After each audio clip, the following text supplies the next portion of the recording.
Well, first of all, hold on one second. I can't do two things at once sometimes. Thank you so much. Well, first of all, as Gail's going around, first of all, I'm glad that she's here with me. I couldn't do it without her. Her patience and love is...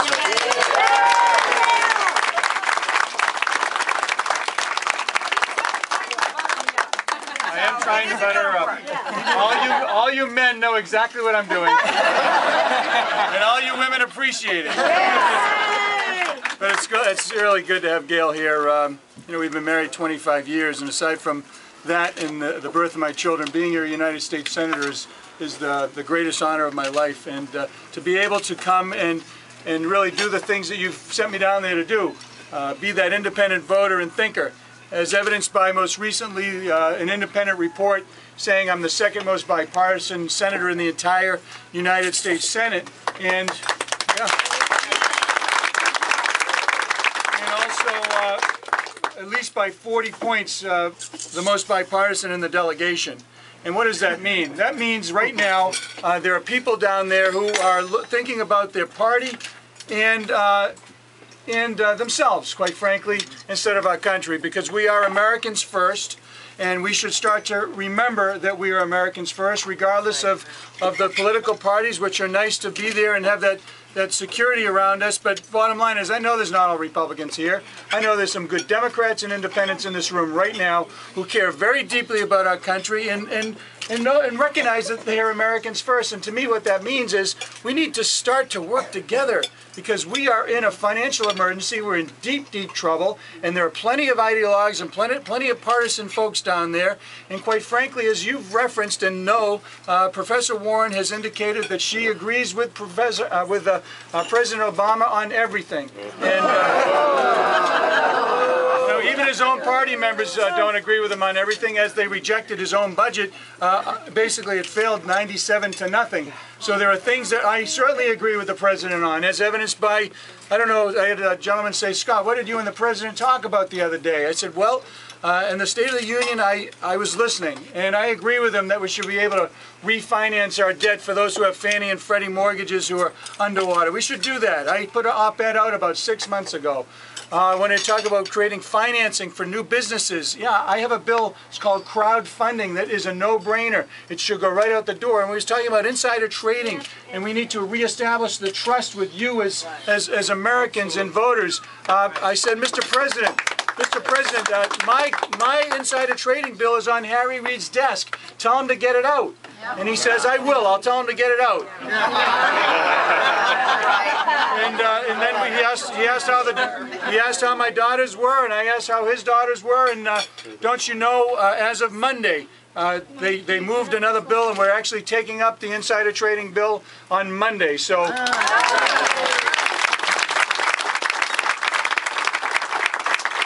These are the things when you're talking about bridge builders and problem solvers versus rock throwers and people who want to leave blood and teeth on the floor like Professor Warren. You know, we have an opportunity to work together, and I can find that common ground with the president. I can grab him at a State of the Union and say, sir, I agree with you. Let's do it together. And it actually happens.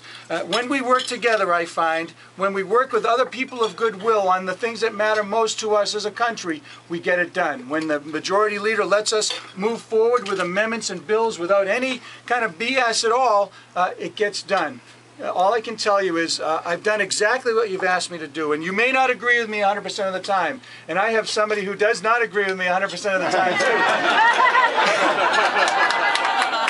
So I can vouch for the fact that even though she doesn't agree with me 100% of the time, she appreciates the effort and she still loves me. Does she vote for you? And she is voting for me, yes. Yes. And all I would ask you to do is to keep an open mind as well, and recognize, while you may not agree with me 100% of the time, I hope that you recognize I read the bills, I understand them. If I don't, I find a way to understand them. I see how they affect our debt, our deficit, our state, and our country, and I vote, regardless of party. Regardless of who's doing it, north, south, east, west, liberal, conservative, I vote. And you need more of it down there, because there are some really, really positive things that we could be doing to get us out of this financial mess, and then have us come out of this situation leaner and meaner with the opportunity to really do some good things.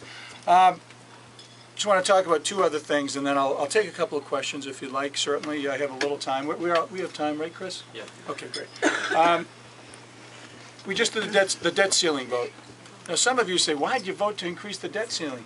Don't forget, we had a deal over the summertime. That we would agree to raise the debt incrementally in the next couple of votes, providing, this is the caveat, providing we actually got real cuts, and we are cutting $1.2 trillion from the budget. So I never would have supported it had there not been those offsetting cuts, but it's the first time in my lifetime, and anyone that I know, that we've actually had a president increase the debt ceiling and get offsetting cuts. So as we do these procedural votes, you have to recognize that these are the votes that are extending from the summer. There are other things that we've been able to do, and I'm very proud of the 3 trade agreements. But not for me signing a letter to the president and getting 6 more of my colleagues to do the same thing, guaranteeing that we would take them up in a fair and honest manner and not do the filibustering that you've been so accustomed to. We did that. We also did my 3% withholding bill, which is a stealth tax on contractors or anyone that does work with the government. The Hire a Hero Veterans Bill. Bills I filed a while ago that the president actually made part of his jobs package that we took back. We passed them 100 to nothing. The Arlington Cemetery Bill, when we had our soldiers being mismarked and 3 soldiers in 1 grave. Some people's remains found in a mulch pile. I was able to file a bill with Senator McCaskill, and we got that done. In the rancor and confusion of the Senate, we passed it 100 to nothing. And these are things that I've been working on each and every day to try to push us forward. And let me just tell you, to dispel one rumor, there are good people of goodwill on both sides. All right, Democrats and Republicans, there are.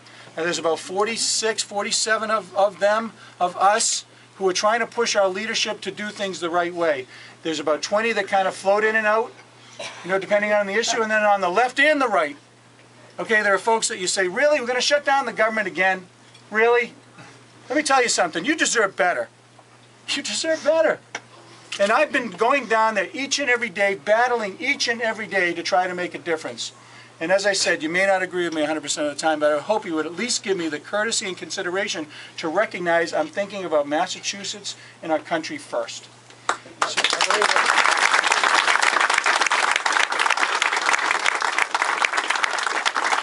Well, listen, bottom line is I cannot do this alone. They're going to spend probably, I've heard numbers of $50 million and over. They're mobilized somewhat, and I know you are mobilized as well, as evidenced by this. I just can't do it alone. And if we have the same energy when we shut down this main street out here, if we have that same type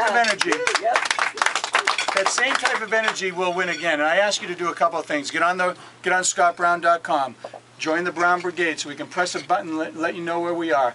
Donate. I appreciate some of you helping out today and continue to do it. I need the resources to battle back. Volunteer. Get on the phone banks. Get sign locations. Go door to door with us. Take bumper stickers. Put them on. Grassroots. Think grassroots, just like we did before. And remind people why they voted for me. And tell them that they're going to have a very, very, very clear choice. Now, I want to say something about Professor Warren. She is a very hardworking, accomplished woman, and you can't take that away from her. But the life experiences that she had and that I have taken us in 2 different directions. And if you want to have a conversation about where we are going in this country, whether it be raising taxes or having more regulation or demonizing our job creators or allowing the free market to create jobs for all of you, or looking at our tax policy to make sure that it's fair and we can actually reform it, then I'm all ears. Let's do it. But we're going to have a very, very, very clear choice, folks. Wanted to say one final thing, then I'll take questions. The super PAC. I had some folks say, "What about the super PAC and the third-party, advertisers coming in?" It's a good thing for Massachusetts. It's a good thing for you. It's the first in the country where you have 2 qualified candidates who can very eloquently tell their story and ask for your vote, are not going to be influenced by the upwards of $4 million you've already seen run against me in the League of Women Voters, the League of Conservation Voters, the SEIU, all those internet ads when they do the pop-ups and all, Rethink Brown, all that crazy stuff where they try to mislead and distort my record and have you think twice. They're out. Now, the rate... You may say, Scott, how are you going to do that? Well, let me just give you an example. Let's just say that that you're a super PAC head and you want to run a good ad for me and it hammers her, or you run a bad ad against her. If you run $1 million ad I would have to then pay $500,000 into the charity of her choice out of my campaign account. And that would hurt me. Even though you have the right to play, she has the right to do it, but know if you do it, and these groups do it, they're hurting the individual candidate. Now I plan to stick by it. I'm hopeful that she will. I'm glad that she finally decided to come over and accept my offer to do this. I called for it against Martha. I called for it in the beginning. I called for it before Professor Warren even got into this race. I'm glad she finally came over, and that's a good thing for you all. It's good for democracy. So I'll take any questions you have. Yes? I'm a private physician in Falmouth. Can you tell me what's going to happen with the SRG? Yeah, yes. About 70% of my practice is Medicare. Thank you for that question. It's a good question. If you may know, because you are a doctor, when if you remember that when we were going to shut down the government over unemployment pipeline and payroll tax extenders over the Christmas holiday, remember that? Yep. The House had already passed a 2-year doctor fix, and then a year unemployment and a year payroll tax. They already, in the pipeline, they already did that.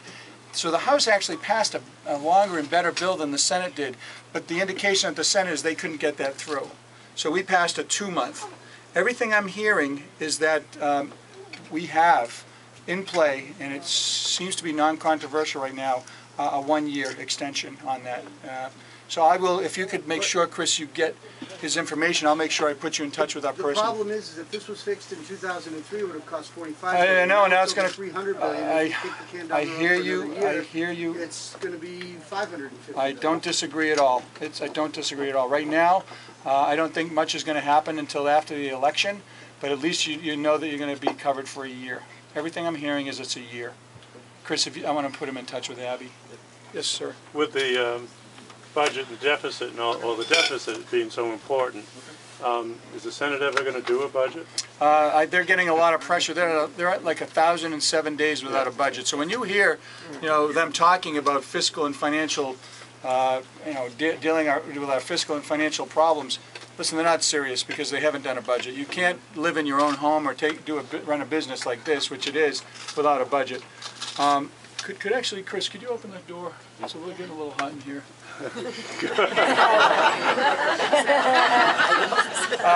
So that being said, of course we need to do a budget. And since I was down there, 11.95 trillion, it's over 15.2 and rising. What we need to do is actually address a few things. We need to obviously look at the very legitimate cuts, and we're doing that in military already. We're doing it. We have to do it in entitlements, and we need to reform the systems. We also have to look at the way we do, simple things, procurement, waste, fraud, abuse, whether it's in Medicare, whether it's in military spending, contracting, and the like. In addition, we need to reform our tax code. We need to make it fairer. We need to make it simpler. And if you're looking at some of the so-called loopholes, listen, I've already voted to shut the ethanol subsidy down, and there are other subsidies like that I'm happy to look at. But since when, and let me ask you this question, since when have we begun basically criticizing and demonizing people who are actually doing good things, creating jobs, making a living? When is it us versus them, the haves and the have-nots? Whatever happened to we the people? We're in this together.